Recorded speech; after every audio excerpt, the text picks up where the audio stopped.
यह कहानी अपने डर पर कैसे विजय प्राप्त किया जाए पर आधारित है। आइए इसे हम एक कहानी के माध्यम से समझते हैं। महाभारत काल की बात है। एक बार कृष्ण और बलराम किसी जंगल से गुजर रहे थे। चलते चलते काफी समय बीत गया और अब सूरज भी लगभग डूबने वाला था। अंधेरे में आगे बढ़ना संभव नहीं था, इसलिए कृष्ण बोले, बलराम, हम ऐसा करते हैं कि अब सुबह होने तक यहीं ठहर जाते हैं। सुबह होते ही हम अपने मंजिल की ओर बढ़ चलेंगे। बलराम बोले, पर इस घने जंगल में हमें खतरा हो सकता है। यहाँ सोना उचित नहीं होगा, हमें जाग कर ही रात बितानी होगी। अच्छा, हम ऐसा करते हैं कि पहले मैं सोता हूँ और तब तक तुम पहरा देते रहो, और फिर जैसे ही तुम्हें नींद आए तुम मुझे जगा देना, तब मैं पहरा दूंगा और तुम सो जाना। कृष्ण ने सुझाव दिया। बलराम तैयार हो गए। कुछ ही पलों में कृष्ण गहरी नींद में चले गए और तभी बलराम को एक भयानक आकृति उनकी ओर आती दिखी। वो कोई राक्षस था। राक्षस उन्हें देखते ही जोर से चीखा और बलराम बुरी तरह डर गए। इस घटना का एक विचित्र असर हुआ। भय के कारण बलराम का आकार कुछ छोटा हो गया और राक्षस और विशाल हो गया। उसके बाद राक्षस एक बार और चीखा और पुनः बलराम डर कर कांप उठे। अब बलराम और भी सिकुड़ गए और राक्षस पहले से भी बड़ा हो गया। राक्षस धीरे धीरे बलराम की ओर बढ़ने लगा। बलराम पहले से ही भयभीत थे और उस विशालकाय राक्षस को अपनी ओर आता देख जोर से चीख पड़े, कृष्णा, और चीखते ही वही मूर्छित होकर गिर पड़े। बलराम की आवाज सुनकर कृष्ण उठे। बलराम को वहां देख उन्होंने सोचा कि बलराम पहरा देते देते थक गए और सोने से पहले उन्हें आवाज दे दी।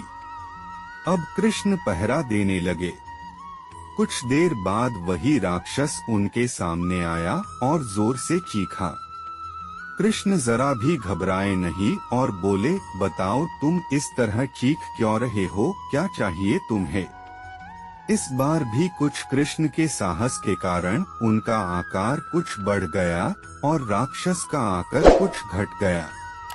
राक्षस को पहली बार कोई ऐसा मिला था जो उससे डर नहीं रहा था। घबराहट में वह पुनः कृष्ण पर जोर से चीखा। इस बार भी कृष्ण नहीं डरे और उनका आकार और भी बड़ा हो गया, जबकि राक्षस पहले से भी छोटा हो गया।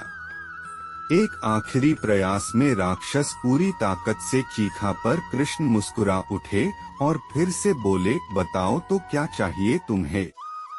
फिर क्या था, राक्षस सिकुड़कर बिल्कुल छोटा हो गया और कृष्ण ने उसे हथेली में लेकर अपनी धोती में बांध लिया और फिर कमर में खोस कर रख लिया।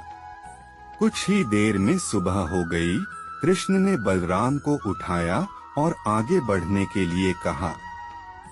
वे धीरे धीरे आगे बढ़ने लगे। तभी बलराम उत्तेजित होते हुए बोले, पता है कल रात में क्या हुआ था?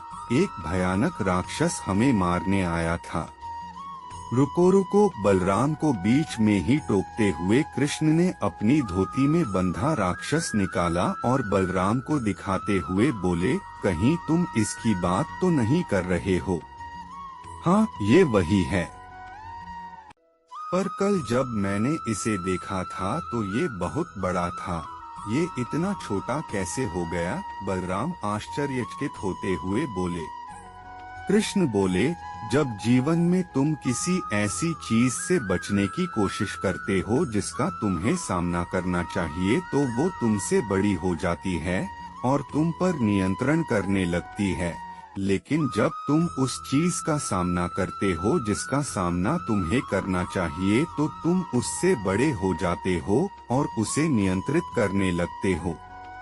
दोस्तों, ये राक्षस दरअसल हमारी जिंदगी में आने वाली चुनौतियां हैं। अगर हम इस चुनौतियों को टालते हैं तो ये और बड़ी होती जाती हैं। आखिर में ये हमें कंट्रोल करने लग जाती हैं। इसलिए हमें इनका साहसपूर्वक सामना करना चाहिए ताकि हम उन पर काबू पा सके। इस प्रकार चुनौतियों का डट के सामना करने से वो छोटी सी हो जाएगी, जिससे हम आसानी से उन पर नियंत्रण कर सकते हैं और सफल हो सकते हैं।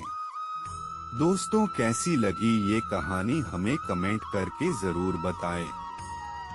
और भी बहुत सारी हिंदी नैतिक कहानियाँ, नैतिक शिक्षा की कहानियाँ, मोटिवेशनल कहानियाँ, अच्छी कहानियाँ और प्रेरणादायक कहानियाँ पढ़ने के लिए यहाँ विजिट करें।